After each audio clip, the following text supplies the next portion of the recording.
लिन von one ने मुस्कुराकर अपनी जेब से एक छोटा सुनहरा बुद्धा निकाला। तुरंत उसके चारों ओर हल्की गर्म रोशनी फैल गई। डोंग किंग्स चुपचाप यह देख रही थी। डोंग शेंगी बोला, यह उसी ताबीज जैसा है जो उस लड़के ने तुम्हें दिया है, लेकिन उसकी कीमत मार्शियल सेंट विल जितनी नहीं है। कुछ ही देर में वे गुफा में उतर गए। उधर दूसरी जगह लू शेंग भी एस रैंक दंगन में उतर चुका था। वह शांत खड़ा था। उसके लिए डर जैसी चीज अब मायने नहीं रखती थी। वह सोच रहा था कि क्या इस दंगन में वही रहस्यमयी चेतना अभी भी मौजूद है। फिर वह बिना हिचक सीधे गहराई में कूद गया। कुछ सेकंड बाद उसके जूते जमीन पर लगे और नीचे की चट्टान टूटकर पाउडर बन गई। उसने सोचा कि कहीं उसकी ताकत से आसपास के एक्सप्लोरर प्रभावित न हो जाएं। उसी समय दूसरी ओर डोंग किंग्स और डोंग शेंगी भी गुफा में लड़ रहे थे। डोंग शेंगी ने एक ही वार में रैंक 7 बीस्ट को 2 टुकड़ों में काट दिया। डोंग किंग्स ने अपनी स्पिरिट पावर फैलाकर आसपास जांच की। लिन वॉन वन तुरंत सैंपल लेने में जुट गई। उसने रैंक 7 बीस्ट का खून निकालकर जांचा।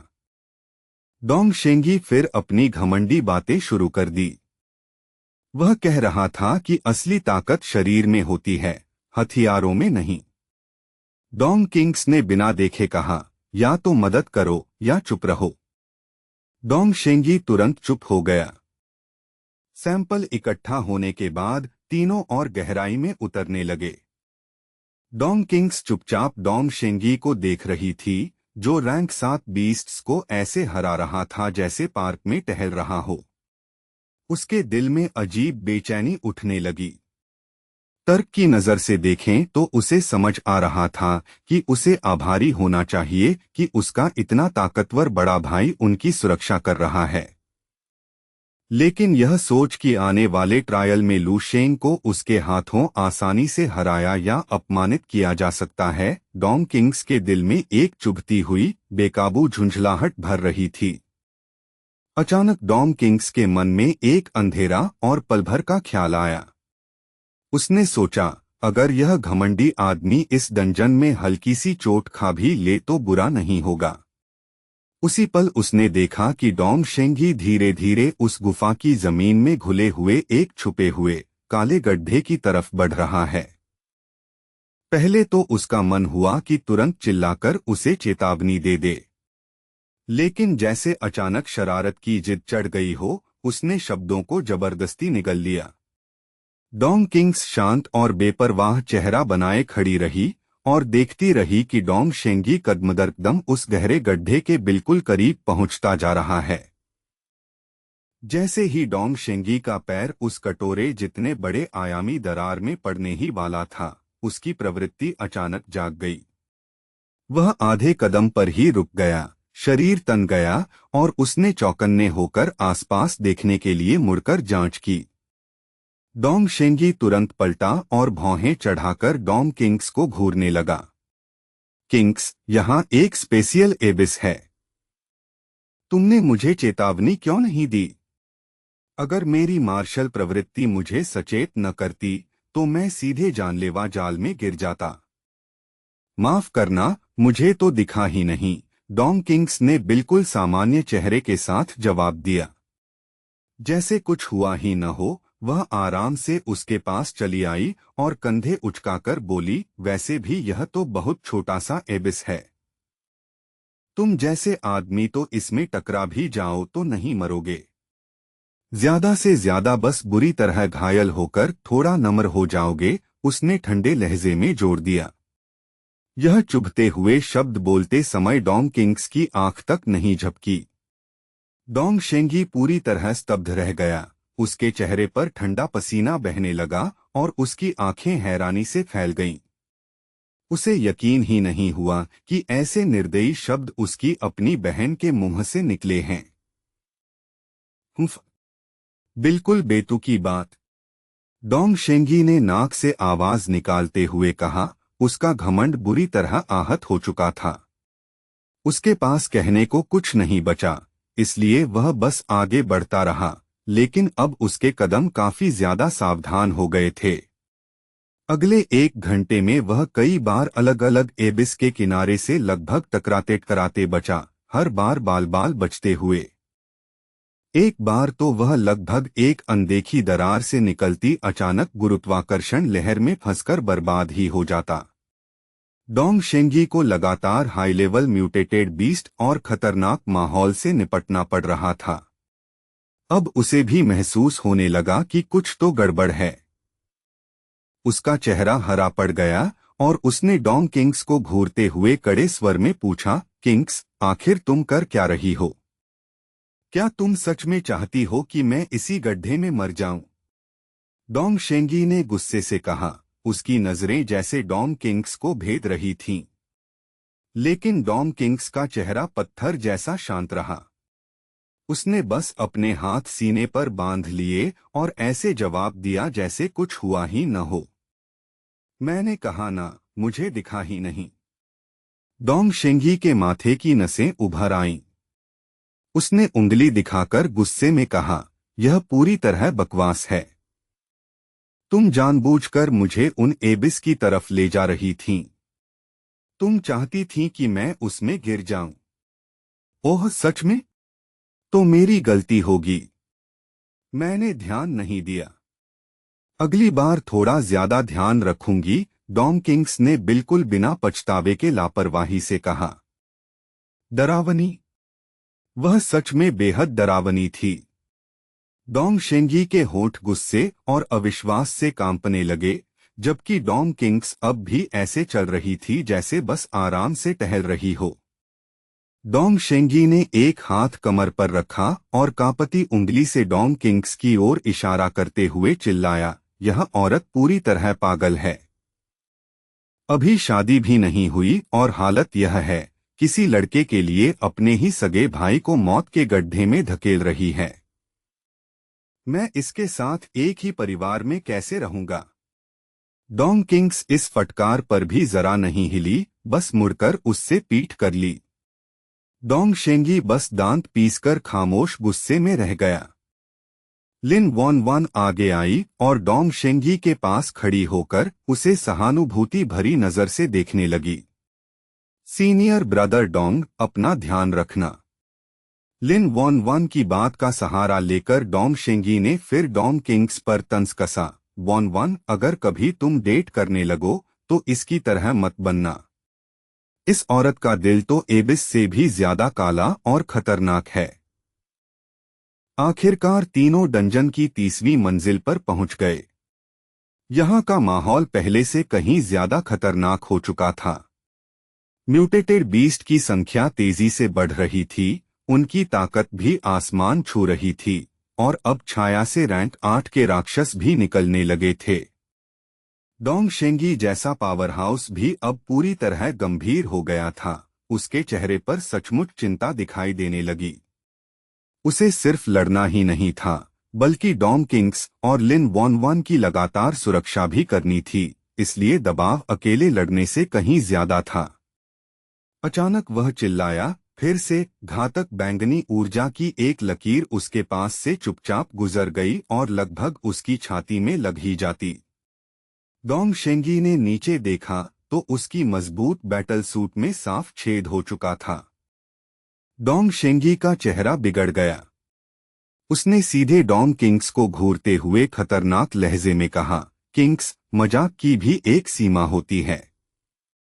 अगर तुम्हारी वजह से मुझे यहाँ गंभीर चोट लग गई तो हम में से कोई भी जिंदा बाहर नहीं निकलेगा। यहाँ रैंक 8 बीस्ट भरे पड़े हैं और मैं ही हमारी एकमात्र अग्रिम शक्ति हूँ। उसी सपाट आवाज में डोंग किंग्स बोली, मुझे दिखा ही नहीं। अब डोंग शेंगी पूरी तरह लाचार हो चुका था।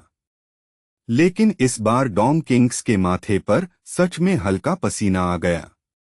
उसे डंजन की ऊर्जा में असली बदलाव महसूस हुआ। मैं इस बार सच में नहीं देख पाई, उसने धीमे और तनाव भरे स्वर में कहा। डोंग किंग्स आगे बढ़ी और आंखें सिकोड़कर उस घूमते हुए बैंगनी एबिस को देखने लगी, जिससे गाढ़ा काला धुआं निकल रहा था। उसका चेहरा गंभीर हो गया। यह एबिस अचानक प्रकट हुआ है। कुछ सेकंड पहले यह यहाँ नहीं था। मामला बहुत मुश्किल हो रहा है। उसी पल डॉम किंग्स को कुछ समझ आया और उसका दिल बैठ गया। वह मुड़ी तो देखा कि डॉम शेंगी उसे अविश्वास से घूर रहा था और हमेशा उसका साथ देने वाली लिन वॉन वन भी उसे अजीब और शक भरी नजर से देख रही थी। डॉम किंग्स भौहें सिकोड़कर बोली, तुम लोग मुझे ऐसे क्यों देख रहे हो? लिन वॉन वन ने अपने गाल पकड़े और कांपती आवाज में बोली, सिस्टर किंग्स, आपने अभी कहा कि इस बार सच में नहीं देखा। इसका मतलब? पहले के सारे मौकों पर लिन वॉन वन वाक्य पूरा करने की हिम्मत ही नहीं कर पाई।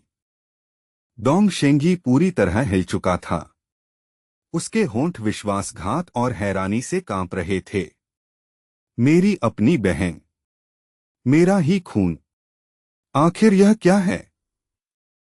तुम सच में मेरी बहन हो या कोई बदली हुई प्राणी? डोंग किंग्स तुरंत लाल पड़ गई। उसका हमेशा ठंडा और अछूता चेहरा अब साफ शर्म से भर गया था। लेकिन उसने जल्दी खुद को संभाला और सख्ती से बोली, बकवास बंद करो। यह गंभीर मामला है। डंजन में नए एबिस खुद ब खुद बन रहे हैं। इसका मतलब है कि पूरा डंजन जल्द ही पागल होने वाला है। हमें तुरंत इस इलाके से निकल जाना चाहिए। अगर रैंक एसएस डंजन पूरी तरह बरसर्क हो गया तो बिना तैयारी के लोगों के लिए यह सीधी मौत है। लिन वॉन वन थोड़ी हिचकिचाई। उसकी उंगलियां बेचैनी से हिल रही थीं। लेकिन मुझे अभी कुछ और खास जेनेटिक सैंपल इकट्ठा करने हैं। डॉम किंग्स के गंभीर चेहरे को देखकर उसे स्थिति की गंभीरता समझ आ गई, लेकिन वह अपना रिसर्च अधूरा छोड़ना भी नहीं चाहती थी। आखिर में लिन वॉन वन ने फैसला डोंग शेंगी पर छोड़ दिया। डोंग शेंगी ने हाथ लहराते हुए तिरस्कार से कहा, कोई बात नहीं वॉन वन, चलते रहते हैं। डोंग किंग्स, अब मैं तुम्हारी एक भी बात पर भरोसा नहीं करता। किंग्स एक पल के लिए चुप रह गई। उसे समझ आ गया कि अब चाहे वह कितनी भी सच्चाई बताए, वे उस पर विश्वास नहीं करेंगे। उसी रैंक एसएस डंजन की 35वीं मंजिल पर युवा लू शेंग आराम से हाई लेवल म्यूटेटेड बीस्ट के झुंड को मुक्कों से मिटा रहा था। उसकी हर हरकत घातक और बेहद तेज थी। इसके बाद वह शांत होकर रैंक 7 बीस्ट की लाशों से जरूरी तरल पदार्थ इकट्ठा करने लगा, खास ट्यूब के जरिए उन्हें अपनी पीठ पर लगे मजबूत बोतल में भरते हुए। वह खुद से बड़बड़ाया, मैंने स्कॉर्पियन टाइगर स्क्वाड को यह काम दर्जनों बार करते देखा है। आसान ही लगता था। असल में तकनीक समझ आ जाए तो यह सच में आसान है। अचानक उसकी लड़ाकू प्रवृत्ति जाग गई। उसे लगा कुछ ठीक नहीं है। लू शेंग ने माथा और नाक के पास हाथ रगड़ा। अजीब है। आखिर क्या हो रहा है? मुझे अचानक इतनी बेचैनी क्यों महसूस हो रही है? आज जब से मैं इस डंजन में आया हूं, मेरे माथे की अमर कोशिकाएं बीच बीच में कंपन कर रही हैं। वे सीधे मेरी चेतना में अजीब अजीब संकेत भेज रही हैं। इन संकेतों का मतलब क्या हो सकता है? यह कोई साधारण जैविक शोर नहीं है। इसका मतलब है कि या तो मैं या फिर कोई ऐसा व्यक्ति जो मेरे लिए बहुत महत्वपूर्ण है, अभी घोर खतरे में है। यह एहसास होते ही लू शेंग का चेहरा पीला पड़ गया। लू शेंग ने crimson star cloud dragon spear को कसकर पकड़ा, जिसकी नोक अभी भी चट्टान में धंसी हुई थी और उससे उग्र आध्यात्मिक शक्ति निकल रही थी। एक हाथ से सिर पकड़कर वह गहराई से सोचने लगा। वह थोड़ा बेबस महसूस कर रहा था, इसलिए उसने अपने माथे पर हल्की हल्की थपकी देना शुरू कर दिया, जैसे कोई खराब टीवी को थपथपाकर सिग्नल ठीक करने की कोशिश करता है। उम्मीद थी कि वे 3 अमर कोशिकाएं थोड़ा साफ संकेत भेजें। लू शेंग का चेहरा और गंभीर हो गया। यह कोई मामूली एहसास नहीं था। उसने आंखें बंद की और आध्यात्मिक शक्ति से उस कंपन को महसूस करने लगा। ऐसी जैविक चेतावनी तभी आती थी जब वह खुद या उसका कोई करीबी गहरे संकट में होता। आखिर कौन हो सकता है? मार्शल आर्ट के उच्च स्तर पर पहुंचने के बाद इंसानी शरीर में अद्भुत क्षमताएं जागती हैं, जैसे भाग्य के बदलाव का अंदाजा लगाना। आम लोगों के लिए यह बस एक गट फीलिंग या खतरे की हल्की आहट होती है, लेकिन लू शेंग के लिए, जिसकी 3 अमर कोशिकाएं सामान्य योद्धाओं से कहीं ऊपर विकसित हो चुकी थीं, यह क्षमता बेहद शक्तिशाली बन चुकी थी। वह लगभग अपने आने वाले खतरे का अंदाजा लगा सकता था और उससे जुड़े लोगों की स्थिति की धुंधली मानसिक झलक भी पा सकता था। युवक की आंखें ठंडी हो गईं। अचानक वह बुदबुदाया, ऐसा नहीं हो सकता। दुर्भाग्य से संकेत अभी बहुत धुंधला था, इसलिए खतरे का सही स्रोत पता नहीं चल पा रहा था। जिन लोगों की मुझे परवाह है, मॉम, डैड, मेरी छोटी बहन किंग, डोंग किंग्स, किन शाओजून, लिउ काइमिंग, ही लिंगसु फोन हाथ में लेकर लू शेंग हिचकिचाया। एक एक करके सबकी खबर लेना बहुत समय लेता।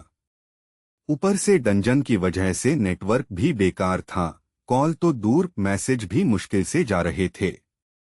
वह किसी की सुरक्षा की पुष्टि नहीं कर पा रहा था। लू शेंग के माथे पर पसीना आ गया। बस उम्मीद है कि वे बहुत दूर न हों, नहीं तो मैं देर से पहुंचूंगा। अगले ही पल लू शेंग बिजली जैसी गति से crimson star cloud dragon spear पकड़कर गुफा में दौड़ पड़ा। अभी उसका इरादा तुरंत भागने का नहीं था। उसे पहले मिले समृद्ध मिथ्रिल भंडार यहीं पास में थे। तेजी से उन्हें हासिल करने की चाह में वह अंधेरी सुरंगों को चीरता हुआ आगे बढ़ा, पीछे बस सुनहरी धुंधली छवि छोड़ता हुआ। कुछ देर बाद वह मिथ्रिल खुदाई वाली जगह पहुंच गया। उसने आसपास की टूटी फूटी जमीन को देखा और धीरे से कहा, यही जगह है। फौरन उसने अपनी आध्यात्मिक शक्ति चारों ओर फैलाकर इलाके को जांचा।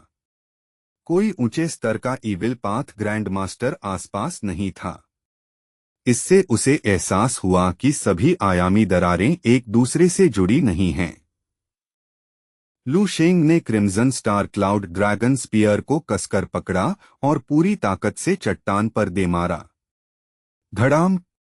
भाला टकराते ही आग के ड्रैगन जैसा रूप ले लिया और विशाल चट्टान पर टूट पड़ा, जिससे भीतर छिपा मिथ्रिल बाहर आने लगा। इस वक्त उसे इस बात की परवाह नहीं थी कि शोर से बीस्ट या ईविल पाथ ग्रैंड मास्टर आकर्षित होंगे या नहीं। उसका एक ही लक्ष्य था, जल्दी से खनन खत्म करना और निकल जाना। जैसे उस वार की हिंसा से बुलाया गया हो, एक विशाल रैंक 7 म्यूटेटेड बीस्ट लू शेंग के पीछे प्रकट हुआ। वह पूरी खामोशी से अंधेरे से निकलकर घात लगाने आया था।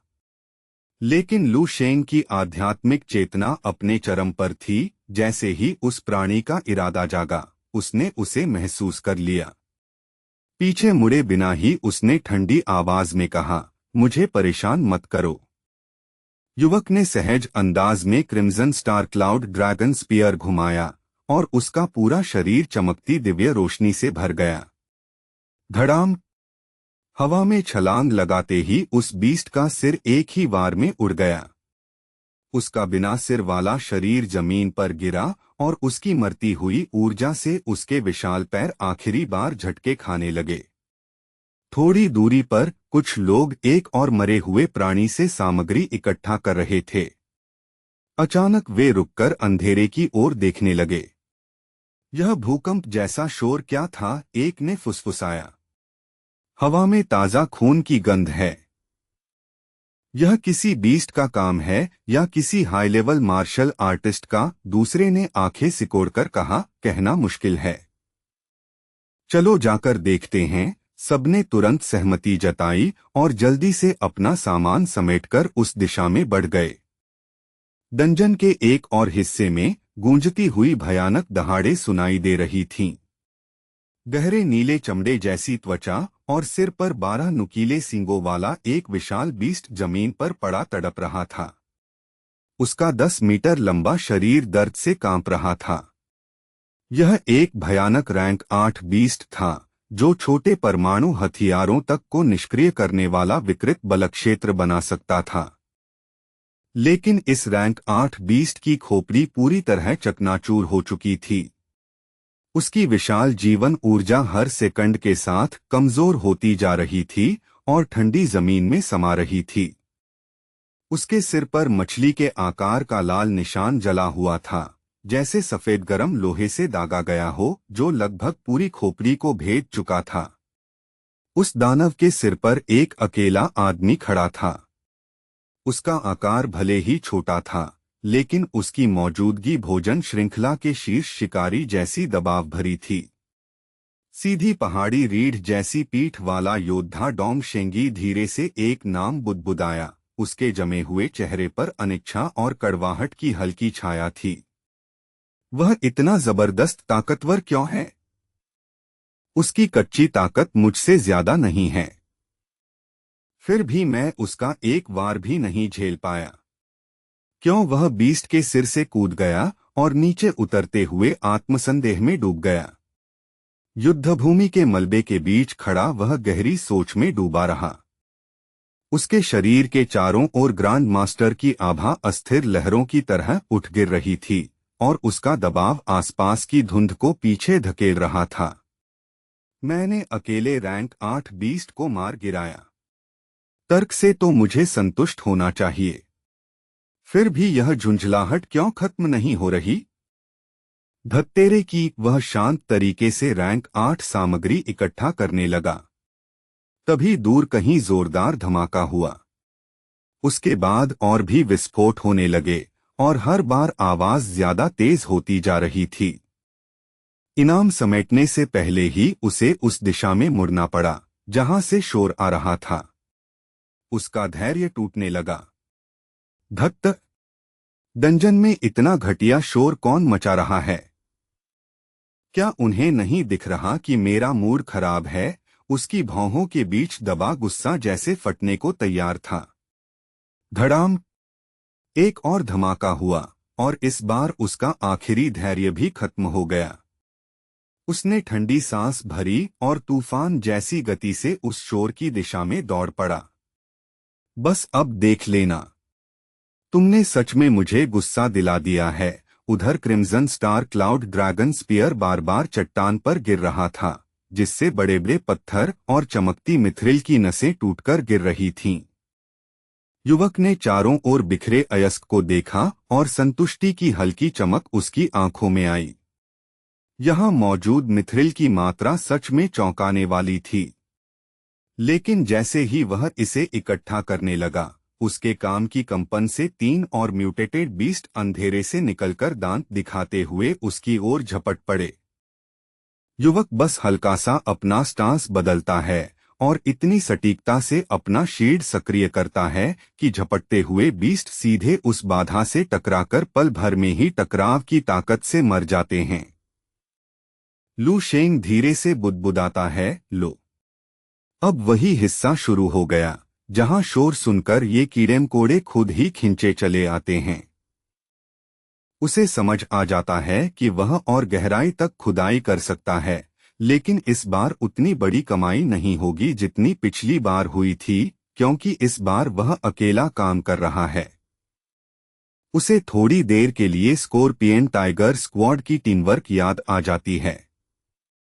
खैर, लोग ही नहीं हैं। अब जो मिला है वही हाथ से ढोकर ले जाना पड़ेगा। आध्यात्मिक ऊर्जा से ज्यादा नहीं उठा सकता। ज्यादातर ताकत तो मुझे आसपास स्कैन करने के लिए बचाकर रखनी होगी। अचानक उसके हाथ में तेज झटका आता है। उसकी अमर कोशिकाओं से आया एक तेज और अनियमित संकेत उसके भीतर बेचैनी की लहर दौड़ा देता है। जैसे किसी कीमती और नाजुक फूलदान को अपनी आंखों के सामने टूटते देखना। मेरे किसी बेहद महत्वपूर्ण इंसान पर अभी खतरा है। यह एहसास बहुत ज्यादा तीव्र है। अब मेरे पास खनन करने का समय नहीं है। लू शेंग तुरंत बाकी मिथ्रिल छोड़ देता है और आध्यात्मिक ऊर्जा से जमीन से बस एक बड़ा टुकड़ा उठा लेता है। छोड़ो, फिलहाल यह एक टुकड़ा ही काफी है। बाकी धातु सड़ती रहे तो भी मुझे फर्क नहीं पड़ता। जैसे ही वह छलांग लगाने के लिए तैयार होता है, उसे आसपास की हवा में बदलाव महसूस होता है। काले धुंध के बीच से कई लोग उसके सामने प्रकट हो जाते हैं। उनकी लालची नजरें लू शेंग के हाथ में तैरते चमकदार मिथ्रिल और जमीन पर बिखरे अयस्क पर टिक जाती हैं। उनकी आंखों में शिकार जैसी चमक आ जाती है और सांसें तेज हो जाती हैं। हे भगवान! मिथ्रिल! यहाँ तो ढेर सारा कच्चा मिथ्रिल पड़ा है। उनकी नजरें बार बार जमीन के खजाने और अकेले खड़े लू शेंग के बीच घूमती हैं। उनमें से एक अपने साथियों से चिल्लाकर कहता है, यह आदमी तो सीधे मिथ्रिल की खान पर जा गिरा। देखो भाइयों, आज तो किस्मत खुल गई। धत्त! यह तो पूरी दौलत है। उन्हें अपने चारों ओर घेरते देख लू शेंग को अपने पिछले जीवन के आवारा कुत्ते याद आ जाते हैं, जो किसी के पीछे पीछे सिर्फ खाने का टुकड़ा चुराने की उम्मीद में चलते रहते थे। उनके इरादे समझकर लू शेंग ठंडे स्वर में कहता है, बाकी की खान तुम्हारी। अब रास्ते से हट जाओ। उसके पास इन निकम्मों पर समय बर्बाद करने का वक्त नहीं था। उसकी कोशिकाओं की चेतावनी उसे जल्दी करने को कह रही थी। एक गंजा मध्यम उम्र का आदमी काले धुंध के पार से झांकता है और व्यंग्य से हंस पड़ता है।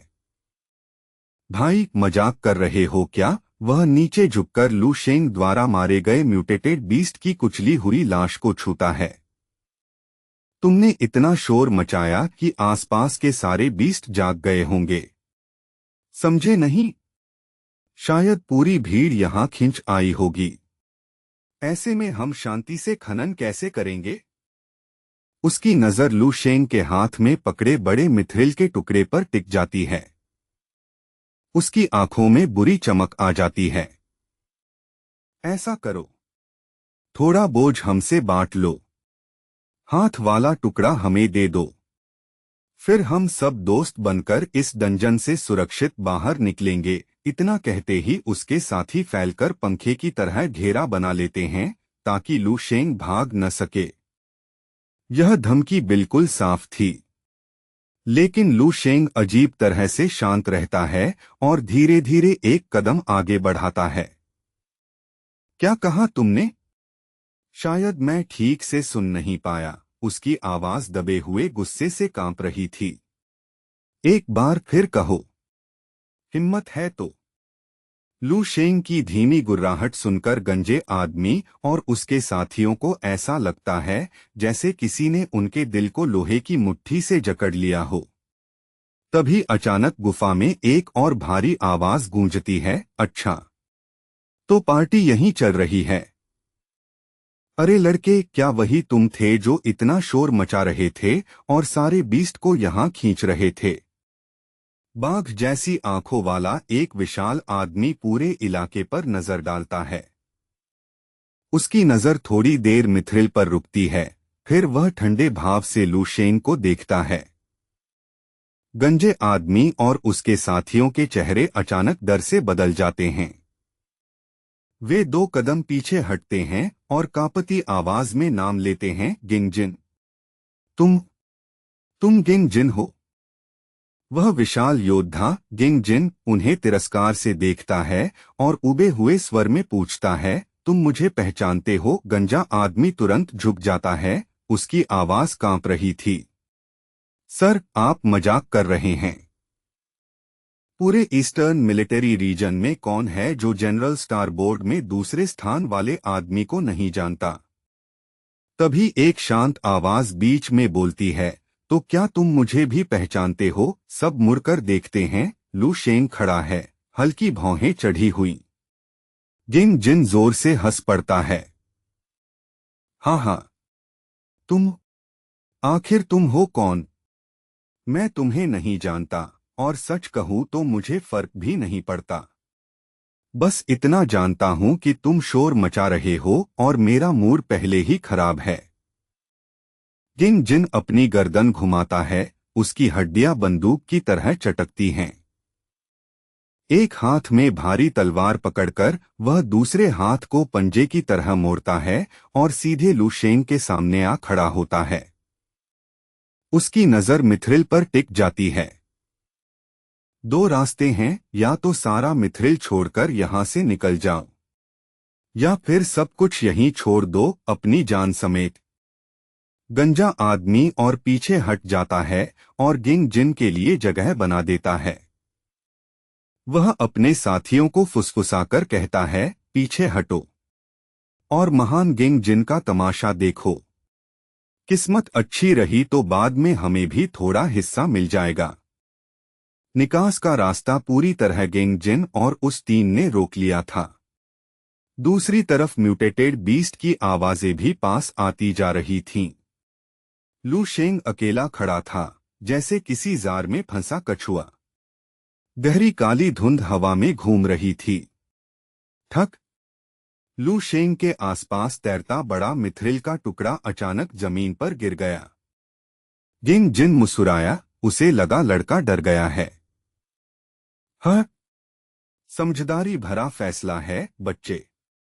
जितने दिखते हो उससे ज्यादा समझदार हो। लेकिन लू शेंग बीच में ही बोल पड़ा, क्या तुम लोग अपनी मार्शियल सेंसेस सिर्फ सजावट के लिए रखते हो? लू शेंग ने crimson star cloud dragon spear निकाल लिया। उसका पूरा शरीर ज्वालामुखी जैसी ठंडी क्रोध से भरा था। तुम्हें महसूस क्यों नहीं हो रहा? मुझे जल्दी है और मेरा धैर्य अब बिल्कुल खत्म होने वाला है। लू शेंग ने ऊपर देखा और सबको एक ठंडी, डरावनी नजर से घूरा। उसकी आंखों में दबा हुआ बल जैसे फटने को तैयार था। तुम्हें मुझे गुस्सा दिलाने के लिए यही वक्त मिला था। अचानक गुफा में भारी दबाव उतर आया। हवा में घूमती काली धुंध पल भर में जम गई। गिंग जिन के चेहरे की शांति पहली बार टूटती है। दूसरी तरफ स्कैवेंजर टीम के लोग कांपने लगते हैं। उन्हें समझ नहीं आता क्यों, लेकिन उन्हें लगता है जैसे कोई भयानक खतरा उन पर टूटने वाला है। गिंग जिन गरजकर चिल्लाता है, आखिर तुम हो क्या? लू शेंग धीरे से कहता है, जब मैं समझौता करने को तैयार था तभी तुमने मुझे क्यों उकसाया? वह अपनी उंगली माथे से हटाता है और लंबी सांस छोड़ता है। उसके चेहरे की चिढ़ और बेचैनी गायब हो जाती है। उनकी जगह अजीब शांत खालीपन आ जाता है। गुफा का दबाव भी तुरंत गायब हो जाता है, जैसे कुछ हुआ ही न हो।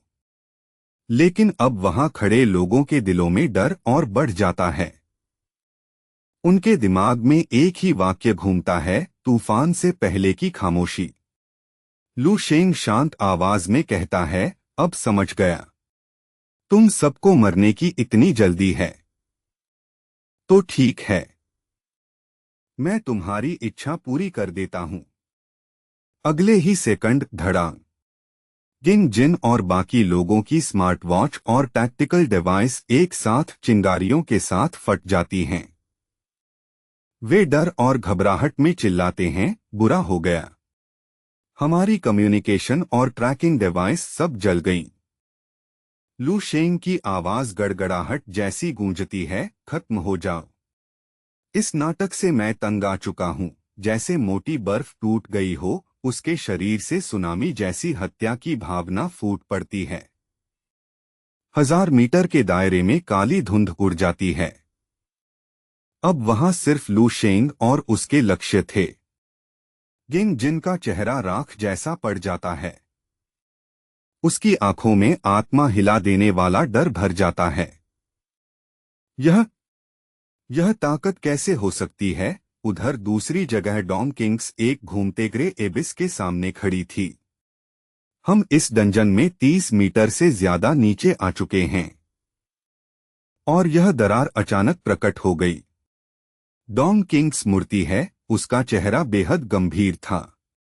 नहीं, अब हम आगे नहीं जा सकते। लिन वॉन वन अभी अभी गिरे हुए बीस्ट से जेनेटिक सीरम लेकर उसे देख रही थी। हाँ, मैंने काफी सैंपल ले लिए हैं। क्वालिटी भी बिल्कुल सही है। अब हमें वापस लौट जाना चाहिए, लेकिन डॉम शेंगी अभी भी डंजन के एबिस को खाली नजरों से देख रहा था, जैसे किसी ट्रांस में हो। लिन वॉन वन हाथ हिलाकर कहती है, डॉम शेंगी, सुन रहे हो? Hello Dom Shengi. कई बार पुकारने के बाद भी डॉम शेंगी मूर्ति की तरह खड़ा रहता है। डॉम किंग्स आगे बढ़ती है और उसके कंधे पर जोर से हाथ रखती है। तभी डॉम शेंगी जैसे दूर से वापस आता है। उसके पूरे शरीर पर ठंडा पसीना था। वह मुड़ता है। उसके चेहरे पर एक पल के लिए घबराहट आती है, फिर वह जल्दी से सामान्य हो जाता है। अरे, क्या हुआ? मैं बस सोच में डूबा था। डॉम किंग्स कहती है, हमें वापस जाना चाहिए। नीचे के स्तरों पर नए एबिस बार बार बन रहे हैं। डोंग शेंगी नाक सिकोड़कर कहता है, लेकिन यहां आते समय तो कुछ भी नहीं हुआ था। तुम्हारी सारी चेतावनियां गलत साबित हुई। डोंग किंग्स तुरंत जवाब देती है, लेकिन मुझे लगातार अजीब बेचैनी महसूस हो रही है। मैंने अभी आसपास जांच की और वह बात पूरी भी नहीं कर पाती कि डोंग शेंगी हाथ उठाकर उसे रोक देता है। बस करो डोंग किंग्स, तुम्हारा काम सिर्फ आगे का रास्ता देखना है। म्यूटेटेड बीस्ट से मैं खुद निपट लूंगा। मेरी ताकत पर शक मत करो। डोंग किंग्स उसे घूरती है, जैसे कह रही हो, तुम्हें लगता क्या है खुद के बारे में? डोंग शेंगी फिर घमंड से बोलता है, अपने 6th grade martial arts vision से मेरी ताकत का अंदाजा लगाने की कोशिश मत करो। अगर सच में डंजन में दंगा भी हुआ तो भी मैं तुम दोनों को सुरक्षित बाहर निकाल सकता हूं। डोंग किंग्स कुछ देर तक चुपचाप उसे देखती रहती है, फिर सिर हिलाती है। ठीक है, समझ गई। वह मुड़कर थोड़ी दूर चली जाती है। लिन वॉन वन उसके पास आकर धीरे से कहती है, डोंग शेंगी, तुम बहुत कठोर हो रहे हो। किंग्स बस हमारी सुरक्षा को लेकर चिंतित है। डोंग शेंगी तिरस्कार से हंसता है। हुफ, अगर उसे सच में चिंता होती तो पहले मेरे साथ ऐसा व्यवहार नहीं करती। अभी हमारे पास रैंक 8 बीस्ट के नमूने पूरे नहीं हुए हैं। जब तक पूरा सेट नहीं मिलता, हम नीचे जाते रहेंगे। डोंग शेंगी की आंखों में पागलपन जैसी चमक आ जाती है। मैं महसूस कर सकता हूं। मार्शल सेंट बनने का मौका इसी गुफा में है। मैं अब असफल नहीं हो सकता। अचानक वह लिन वॉन वन का हाथ जोर से पकड़ लेता है। आह! लिन वॉन वन चीख उठती है और डोंग शेंगी किसी आदिम राक्षस की तरह दहाड़ता है। मैं आगे नहीं जा सकती, लिन वॉन वन कांपती आवाज में कहती है। उसका शरीर जैसे जम गया था। उसकी आंखों में डर भर गया था। आंसू निकलने लगे। डोंग शेंगी वह कुछ कहना चाहती थी, लेकिन तब तक डोंग शेंगी जा चुका था। वह बिना पीछे देखे गहरे काले धुंध में उतर गया। कुछ देर तक गहरा सन्नाटा रहा। डोंग किंग्स वहीं खड़ी रही, उस जगह को देखते हुए जहां अंधेरे ने उसके भाई को निगल लिया था। काफी देर बाद लिन वॉन वन बोली, किंग्स, कृपया डोंग शेंगी से नाराज मत होना। शायद उसका इरादा तुम्हें चोट पहुंचाने का नहीं था। डोंग किंग्स धीरे से सिर हिलाती है। मैं नाराज नहीं हूं। हम बचपन से साथ हैं। इतनी छोटी बात दिल में नहीं रख सकती। वह रुकती है। लेकिन मुझे लग रहा है। वह दूर जाते डोंग शेंगी की परछाई को देखती है, जो धीरे धीरे अंधेरे में गायब हो रही थी।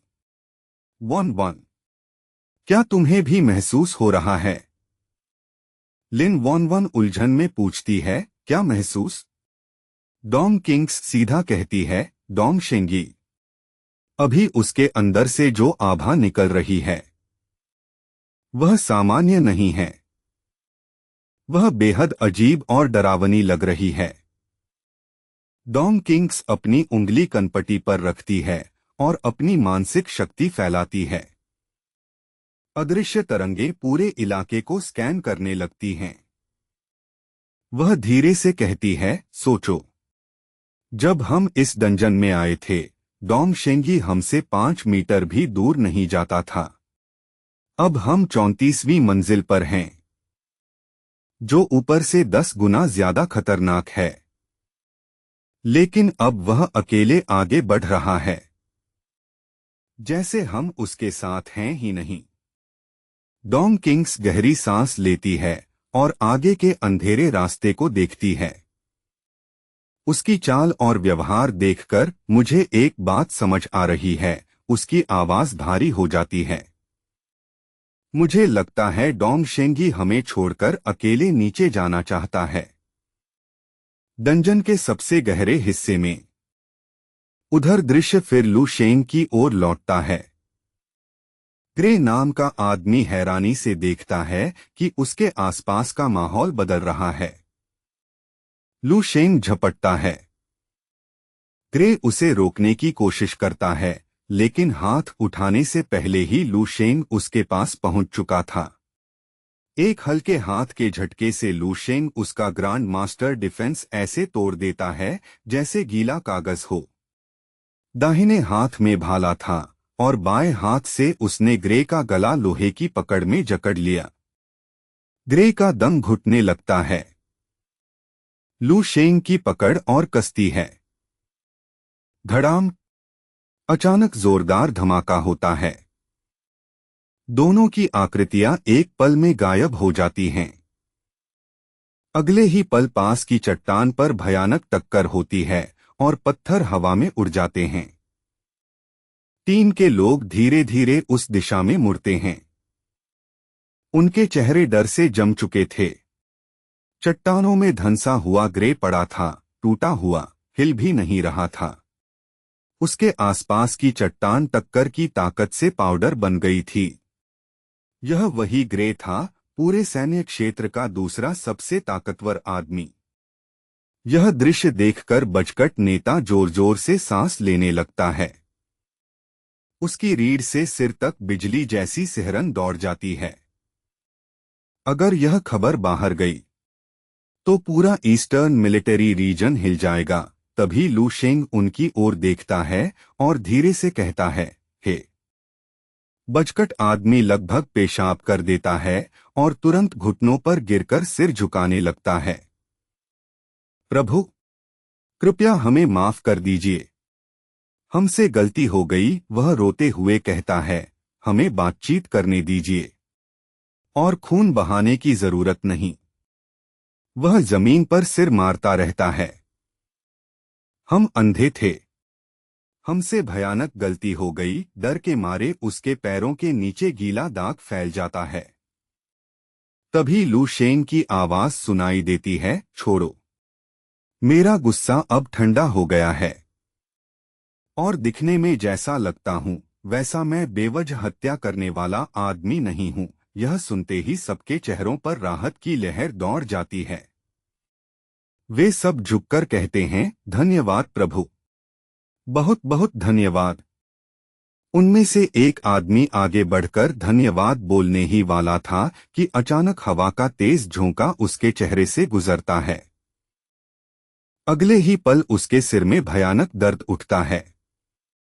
वह नीचे देखता है, एक कटा हुआ कान धूल में गिर रहा था। उसका चेहरा सफेद पड़ जाता है। लू शेंग पास आकर बैठ जाता है और धीमे स्वर में कहता है, अब मेरा चेहरा याद हो गया। अच्छा है। अगली बार जब मुझे देखोगे तो सही मायने में डर महसूस करोगे। समझे? सब लोग डर से पागलों की तरह सिर हिलाते हैं। समझ गए? बिल्कुल समझ गए। लू शेंग बिना कुछ और बोले मिथ्रिल को उठाता है और धीरे धीरे वहां से चला जाता है। पीछे खड़ा बचकट आदमी आंसू और खून से भरे चेहरे के साथ उसकी पीठ देखता रहता है। उसकी आंखों में लाल जहर जैसी चमक उभरती है। मैं याद रखूंगा। जब तक जिंदा हूं उस चेहरे को कभी नहीं भूलूंगा। अचानक बचकट आदमी की आंखें फैल जाती हैं, जैसे उसे कुछ याद आ गया हो। रुको, वह कांपती उंगली से दूर जाती परछाई की तरफ इशारा करता है। अब पहचान आया। वह चौथे स्थान वाला लू शेंग है, 9th वॉर जोन के लीडर बोर्ड का नाइट वॉचर। गॉड घोड़े जैसे चेहरे वाला आदमी भी चौंक जाता है। उसकी आधिकारिक ताकत 12.5 स्टार बताई जाती है। लेकिन अभी जो हमने देखा वह 12.5 स्टार नहीं था। बाकी लोग भी स्तब्ध खड़े रह जाते हैं। सरकारी डेटा और अभी सामने दिखे उस राक्षस जैसे इंसान को जोड़ना उनके लिए नामुमकिन था। उनमें से एक धीरे से फुसफुसाता है, यह बिल्कुल 12.5 स्टार वाली ताकत नहीं थी। सोचो, अगर डोंग शेंगी ग्रे जैसे कमांडर को एक ही वार में खत्म कर सकता है और लू शेंग भी वही कर सकता है, अब समझ आया। डोंग शेंगी ने टॉप 10 के लगभग हर ताकतवर से लड़ाई की, लेकिन लू शेंग को जानबूझकर टाला। ये दोनों एक ही स्तर के राक्षस हैं। बचकट आदमी की आंखों में फिर से अजीब चमक आ जाती है। डोंग शेंगी बहुत समय से ईस्टर्न मिलिट्री रीजन में अजय राजा बनकर घूम रहा है, लेकिन अब उसका राज खत्म होने वाला है। लू शेंग के आने के बाद यहां ऐसी टक्कर होगी कि ये गुफाएं तक हिल जाएंगी। असली शो तो अब शुरू होगा। यह समझते ही सब लोग अंदर से हिल गए। उन्हें पता ही नहीं चला और वे ईस्टर्न रीजन के छिपे हुए असली ओवरपावर्ड मास्टर से टकरा गए थे। जैसे किस्मत खुद डोंग शेंगी के घमंड को तोड़ने की तैयारी कर रही हो। डर धीरे धीरे अजीब उत्साह में बदलने लगा। इतना बड़ा मुकाबला देखने का मौका, इसके सामने कान कट जाना भी उन्हें छोटी कीमत लग रही थी। अब वे अपने घावों की चिंता नहीं कर रहे थे, बल्कि ताकत की तुलना कर रहे थे। तभी बचकट नेता को अचानक ग्रे की याद आती है। वह चट्टान की ओर इशारा करता है। जल्दी देखो, गड्ढे में जाकर चेक करो, ग्रे अभी जिंदा है या खत्म हो गया। वह और उसकी घायल टीम धीरे धीरे चट्टान की ओर बढ़ते हैं। उनके जूते टूटे पत्थरों पर चरमराते हैं। हवा में धूल और जले हुए ओजोन जैसी गंध फैली हुई थी। गड्ढे के अंदर घना अंधेरा था और वहीं कहीं उनके पुराने नेता का टूटा हुआ शरीर पड़ा था। अंदर लगभग कुछ दिखाई नहीं दे रहा था, लेकिन हवा में खून और लोहे की तेज गंध थी। जैसे जैसे वे पास पहुंचे, लू शेंग के हमले की भयानक ताकत साफ समझ आने लगी। उसने ग्रे को पत्थर में ऐसे दे मारा था जैसे कोई उल्का गिरती है। यह सिर्फ हार नहीं थी, यह तो डरावना सपना था। वे भाग जाना चाहते थे, लेकिन फिर भी आगे बढ़े। पत्थर में गहराई तक धंसा हुआ ग्रे पड़ा था, जिसे कभी अजय योद्धा कहा जाता था। अब उसकी छाती में भयानक छेद था। बैंगनी बालों वाला आदमी जल्दी से उसकी जांच करता है। वह कांपती आवाज में कहता है, उसने जानबूझकर रोका था। वार दिल से बस 1 मिलीमीटर दूर गया है। लू शेंग बहुत सटीक था। ग्रे अभी जिंदा था, लेकिन उसकी आंखों में खालीपन था, जैसे किसी ने उसकी आत्मा तोड़ दी हो। वह धीमी आवाज में कहता है, मैं अभी मरा नहीं हूं, लेकिन उसके दिमाग में सिर्फ एक ही चीज घूम रही थी, लू शेंग की ताकत और डोंग शेंगी की परछाई। अंदर ही अंदर ग्रे चीख रहा था, कैसे इंसान इतनी ताकत तक पहुंच सकते हैं। उसे लगा जैसे उसकी पूरी जिंदगी खत्म हो गई हो। उधर लू शेंग आराम से चलता जा रहा था, हाथ में म्यूटेटेड बीस्ट का सैंपल और हाथ जेब में। वह पूरे डंजन का सबसे चैड आदमी लग रहा था। वह सोचता है, शायद मैं अभी भी बहुत नरमदिल हूं। इन मूर्खों को पूरी तरह खत्म करने का मन ही नहीं करता। अचानक माहौल में बदलाव महसूस होते ही लू शेंग रुक जाता है। उसकी आंखें अचानक शिकारी जैसी चमकने लगती हैं। वह एक घुटने पर बैठता है और छाती पर हाथ रखता है। दूर कहीं संकट की भावना तेजी से बढ़ रही थी। कुछ बहुत बुरा होने वाला था। मुझे तुरंत निकलना होगा।